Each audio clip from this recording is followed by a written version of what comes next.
Fala, pessoal da segunda série do ensino médio, sejam bem-vindas, bem-vindos à nossa aula do componente Ciência, Tecnologia e Ética. Esse componente, como vocês já sabem, faz parte do aprofundamento Superar Desafios Ed-Humanas, esse aprofundamento que vocês escolheram aí na escola, né, no ano passado, e nós estamos agora cronologicamente falando, né, nós estamos na unidade curricular 1 desse aprofundamento, que se chama No Mundo Tudo Está Interligado, tá certo? Eu sou a professora Maria Fernanda, este é o meu sinal. E nós vamos agora fazer, então, a atividade 2, a sistematização 1 dessa atividade, que eu nomeei aqui Ciência e Idade Média. Portanto, nós vamos falar sobre um assunto aí um pouquinho polêmico, não é? Que são as relações da Igreja Católica com a ciência na Idade Média. Afinal de contas, será que tinha ciência na Idade Média? Será que todas as investidas científicas foram tolhidas, né, pelo Tribunal Inquisitorial? Como será que funcionava essa dinâmica? A gente vai acompanhar isso juntos na nossa aula de hoje. Antes da gente começar a tratar deste assunto propriamente dito, eu vou contar para vocês qual é a habilidade da formação geral básica que a gente vai mobilizar então na aula de hoje. E é justamente essa que vai na tela, que fala sobre elaborar hipóteses, selecionar evidências, né? Compor argumentos, enfim, a partir da sistematização de dados e informações de diferentes naturezas. Quando a gente fala disso, a gente está falando das diferentes áreas em que o conhecimento humano produz e atua. Então, a gente fala de expressões artísticas, a gente fala de textos filosóficos, textos sociológicos, documentos históricos, documentos geográficos, mapas, tabelas, gráficos, tradições orais, enfim, toda uma infinidade, uma miríade, né, de áreas aí do conhecimento humano para a gente se alimentar no nosso componente. Casada com essa habilidade de formação geral básica, a gente mobiliza também na nossa aula de hoje uma habilidade de eixo estruturante que aparece aí na tela para vocês e diz o seguinte: investigar e analisar situações problema, considerando dados e informações disponíveis em diferentes mídias. Lembrando que quando a gente fala de diferentes mídias, a gente está mais ou menos dizendo aí sobre todas essas áreas do conhecimento humano, estejam elas em suporte digital, suporte físico, através de livros, internet, enfim, há toda aí uma ampla gama de possibilidades onde pesquisar e conhecer, certo? Aí, pessoal, falei para vocês, já adiantei, né, que o tema da aula de hoje ele é meio polêmico, né? Então, eu vou começar colocando aí na tela uma pergunta para vocês refletirem, ou seja, para vocês pensarem um pouquinho, né, o que vem na cabeça de vocês a partir dos conhecimentos que vocês já dispõem, né, do que viram nas aulas de história, né, aulas de filosofia, aulas de ciências, né? Será que havia ciência na Idade Média? O que vocês acham? Como vocês responderiam a essa pergunta? Em 2 minutinhos a gente já se encontra.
Essa perguntinha não é muito fácil de ser respondida, né? Mas para a gente começar a trilhar assim uma resposta para ela, é importante que, em primeiro lugar, bom, quando a gente pensa o seguinte, será que havia ciência na Idade Média? É importante que, em primeiro lugar, a gente localize geográfica e temporalmente, né? Do que a gente está falando quando a gente fala em Idade Média? A gente está falando desse sistema, né? Esse período histórico, esse sistema político, econômico que vigorou na Europa entre os séculos 5 e 15, tá certo? Então a gente está falando aí na nossa linha do tempo, que pode ser considerada uma linha do tempo centrada na Europa, né? Mas afinal de contas a gente está falando de um processo, né? Um período histórico que se baseou, fundamentou, né? Em terras europeias, mas a gente tem aí na nossa linha do tempo a Antiguidade, né? Que começa em 4000 a.C., com a descoberta, a invenção, a criação da escrita, né? E que permanece até o final do Império Romano, em 476 depois de Cristo.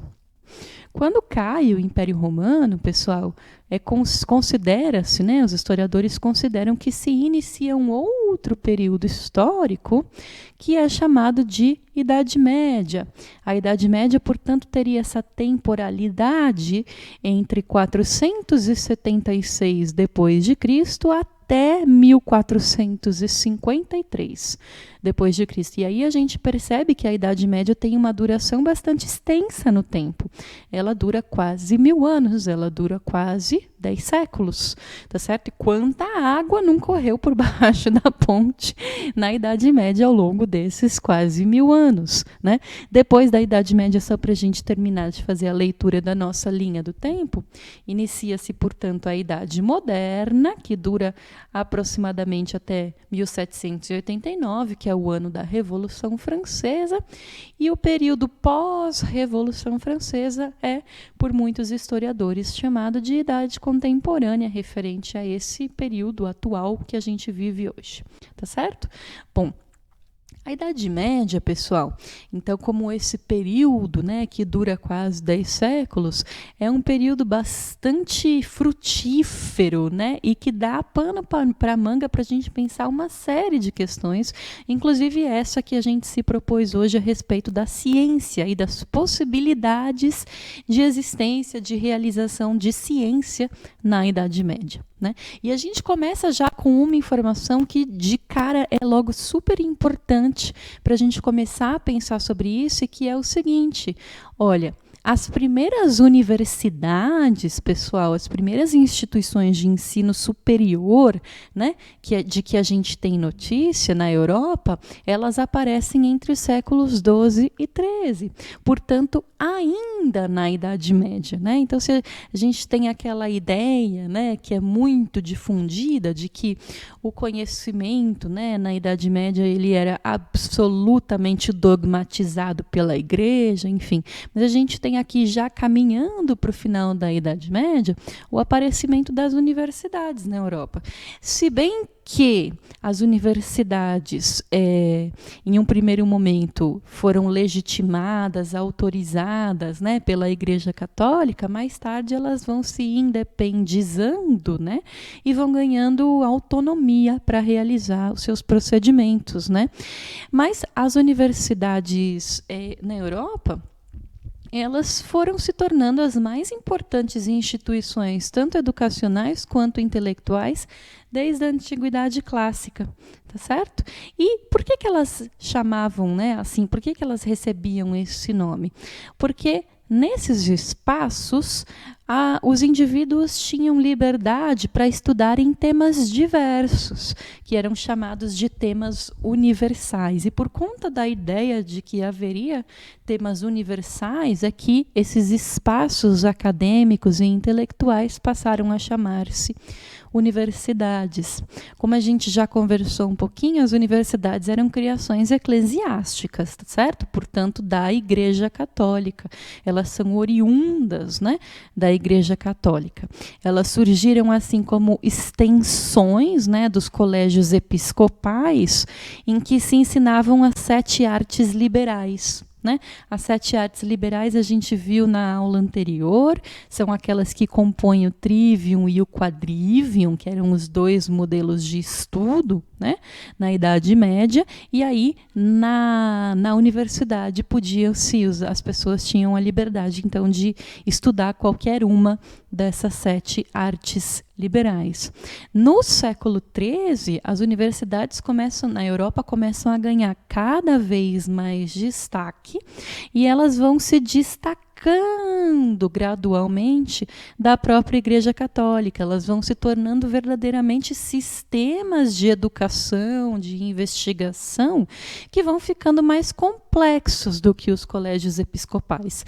Então, se bem elas nasçam, né, sob o signo da Igreja Católica, ao longo dos séculos as universidades europeias vão se destacando, né, dos colégios episcopais.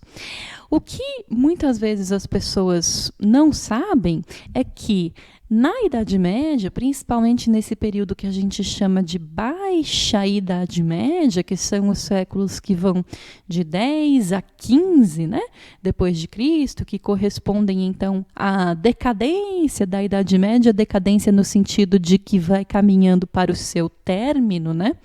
Nesse período da Baixa Idade Média, muitas igrejas por toda a Europa eram utilizadas por cientistas, né? Principalmente por cientistas de uma área específica do conhecimento, que é a astronomia, tá certo?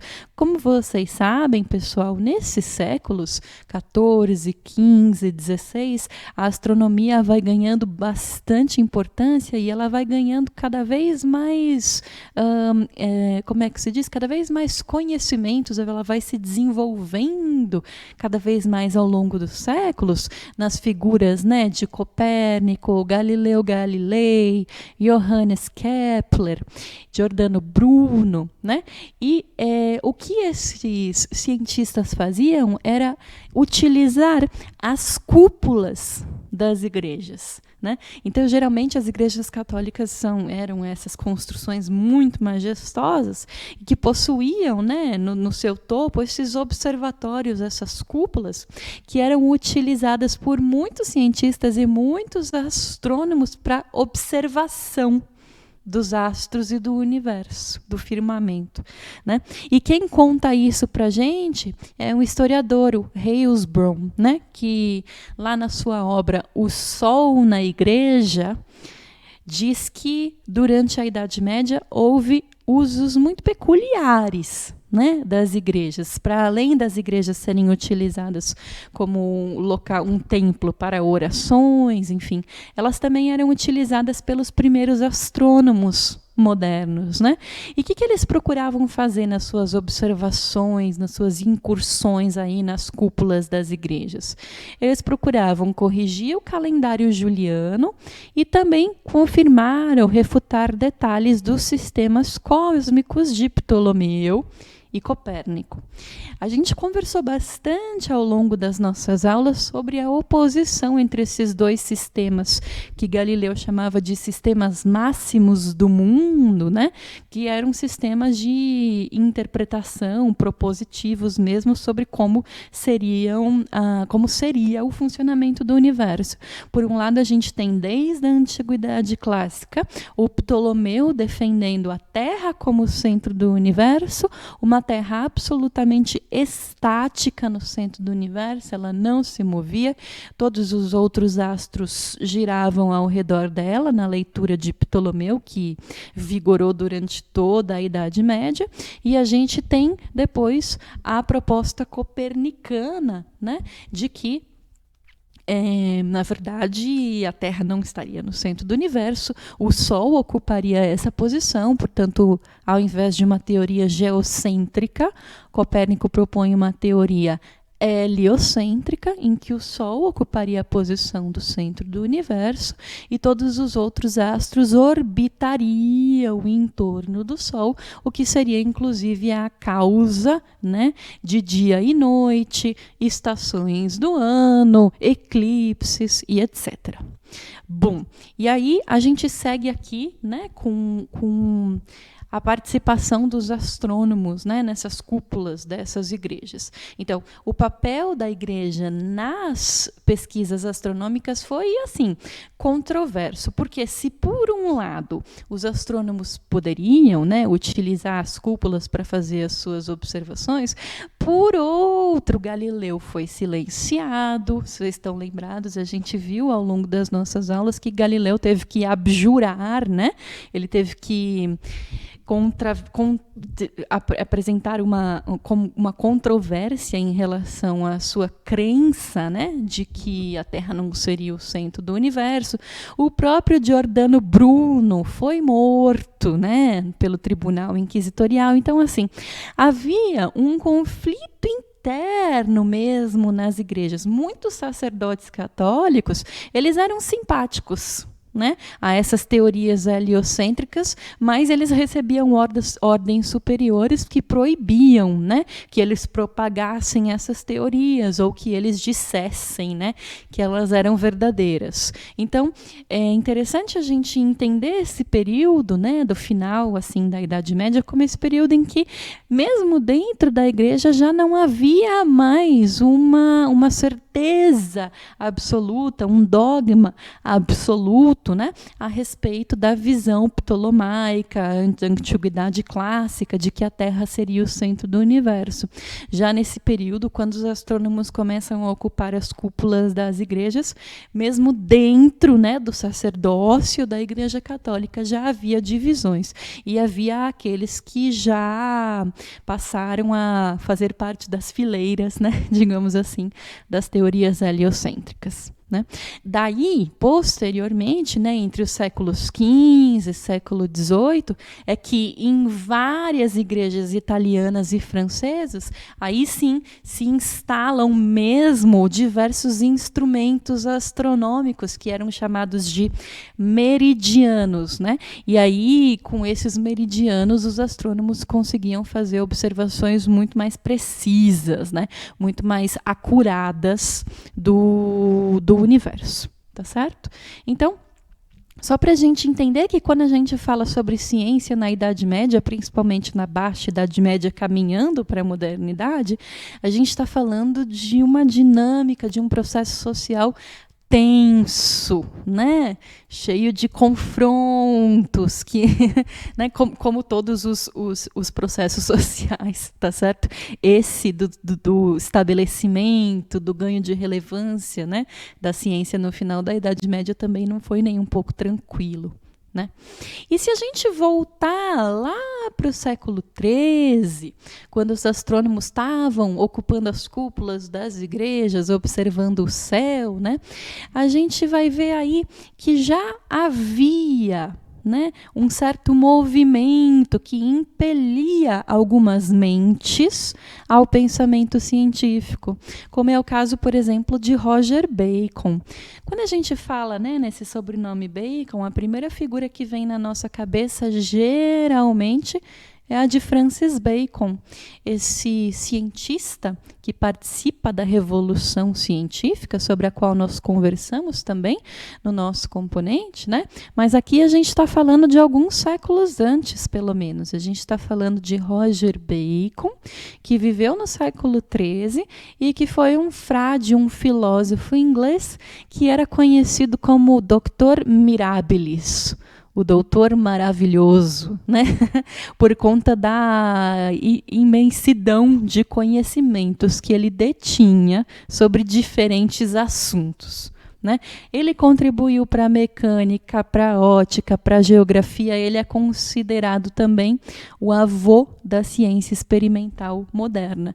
Então, vocês percebam que quando a gente fala em ciência moderna, a gente pode sim encontrar os seus precursores na Revolução Científica, nos séculos XIV, XV, XVI, nos séculos XVI, XVII, né? Mas a gente pode voltar muito mais no tempo, a gente pode voltar lá no século XIII e a gente já vai encontrar alguns indivíduos que se propunham a realizar investigações a respeito do mundo, seguindo um certo método, fazendo aí, completando aí um certo ciclo, né, que é muito parecido com o método e com o ciclo que a ciência moderna utiliza hoje. Então, o Roger Bacon, por exemplo, ele tinha muitos estudos sobre ótica. Vejam aí na tela, então, esse desenho feito por Roger Bacon que ilustra a invenção de lentes que depois seriam importantes para instrumentos como telescópio, microscópio, né? Então, esse é um estudo de Bacon sobre ótica. E nesse estudo e em muitos outros que ele realizou ao longo da vida, o que ele fez foi seguir um certo ciclo de investigação, que começava com a observação de um objeto de estudo. Nesse caso aqui eram as lentes, né, para utilização em objetos para focalização, né, de astros, enfim. Então, começa com a observação do objeto de estudo. A gente parte, então, para uma hipótese. Uma hipótese é sempre uma primeira ideia que nós temos a respeito do nosso objeto de estudo que está sendo observado. A partir dessa hipótese, a gente parte para uma experimentação em que a gente vai colocar em prática, vai testar a nossa hipótese para verificar a verificação, então, o último passo desse ciclo proposto por Bacon, né, para verificar se a hipótese se confirma ou não. Em caso de que se confirme, ótimo, chegamos ali a uma determinada conclusão. Em caso de que não se confirme, nós vamos propor voltar ao segundo passo, o da hipótese, propor uma outra possibilidade de hipótese para daí partir novamente para a experimentação e para a verificação. Em grande medida é assim que a ciência funciona. A ciência moderna. Quando a gente fala em método, em metodologia investigativa, a gente está falando fundamentalmente de seguir um certo ciclo, né, que já era seguido lá por Roger Bacon, no século XIII da Idade Média, que começava com a observação e findava com a verificação. Né? Uma outra figura importante desse período aí, ainda um pouco anterior, né, ao próprio Roger Bacon, é a figura de Roberto Grosseteste, né, que era esse teólogo, cientista, filósofo inglês que estudou na Universidade de Oxford. E aí a gente volta lá para o nosso papo do começo, né, que as universidades surgiram ainda na Idade Média, né, na Europa, e o Grosseteste também tinha interesse por ótica, por geometria e astronomia. Ele também se dedicou ao estudo das lentes, então se vocês puderem ver aí na tela esse desenho feito pelo próprio Grosseteste, em que aparece um estudo, né, da difração da luz por uma lente esférica. Então ele desenha a lente, que é essa esfera que aparece desenhada, e os raios de luz vão incidindo, né, diferentemente sobre essa lente. Um outro nome também muito importante quando a gente fala de ciência na Idade Média é o de Jean Buridan. Jean Buridan produz, né, já no século XIV, então já assim no apagar das luzes, fechar das cortinas, né, da Idade Média. E o Buridan, ele foi muito audacioso, né, para esse momento em que ele estava vivendo, porque ele dizia o seguinte, olha só: os movimentos dos céus, eles estão submetidos às mesmas leis dos movimentos e das coisas aqui embaixo. A causa que mantém as revoluções das esferas celestes é a mesma que mantém a rotação do rebolo do ferreiro. Há uma mecânica única pela qual se regem todas as coisas criadas, tanto a esfera do Sol quanto o peão que um menino põe em rotação. Jamais houve, talvez, no domínio da ciência física, revolução tão profunda e tão fecunda quanto esta que Jean Buridan propôs quando ele falou em uma mecânica universal, que já é, de alguma forma, um tema que interessava a humanidade desde tempos longínquos, se a gente retroagir lá para a Antiguidade Clássica, né, quando os primeiros físicos, no sentido dos estudiosos da physis, que é esse termo grego, né, que nos faz pensar em matéria, que nos faz pensar em coisas físicas e no movimento, né? Então, quando os primeiros físicos empreendiam seus estudos sobre mecânica, tá certo? O Jean Buridan, então, é um outro representante muito fecundo, né, que é muito útil para a gente começar a pensar um pouco melhor nessa dialética, nessa dinâmica conflituosa, tensa, né, que caracterizava os primórdios do pensamento científico ainda, né, durante mais para o final da Idade Média. Tá certo? Então, só para ficar como exemplo aqui para vocês, o Grosseteste, né, esse filósofo inglês, ele também tinha uma metodologia muito parecida com a metodologia do ciclo proposta pelo Roger Bacon, né? Então, a metodologia que ele propunha era a seguinte: olha, nós começamos com a observação dos fenômenos, em seguida, nós vamos determinar as suas causas. Havendo determinado as suas causas, nós vamos decompô-las, dividi-las em princípios. Então, esta causa é esta é esta, né? E assim vamos dividindo as causas em diferentes princípios, para que a gente consiga reconstituir os fenômenos a partir das suas causas, dos seus princípios, tendo em vista uma hipótese. Uma hipótese, como a gente já viu quando a gente falava lá do Roger Bacon, é uma tentativa, uma primeira tentativa de explicação de algum objeto ou de algum fenômeno, tá certo? Depois a gente chega no passo final da metodologia que é proposta pelo Grosseteste, né, que é o teste da hipótese pela experimentação. A experimentação, então, gente, estava na boca de todos esses primeiros cientistas que lá no final da Idade Média já propunham, já falavam na importância de uma metodologia investigativa e experimental para conhecer o funcionamento do mundo, certo? E aí a gente vai se encaminhando para o final do nosso encontro de hoje, mas não sem antes deixar aí para vocês o roteiro do estudante, que propõe uma atividade para que seja realizada em sala de aula, em grupos. Então, em grupos, a ideia é que vocês realizem a apresentação dos experimentos que vocês fizeram de acordo com o filósofo que cada grupo abordou.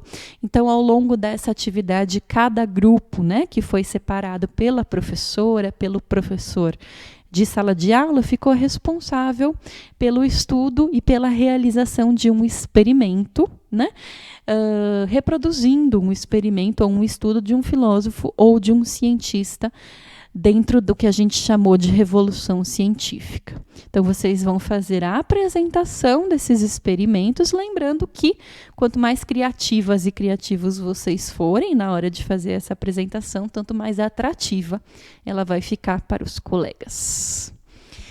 Me despeço de todas e todos vocês com todo carinho. Não esqueçam de avaliar a aula e estaremos juntas e juntos novamente em breve. Um grande, grande beijo. Até mais.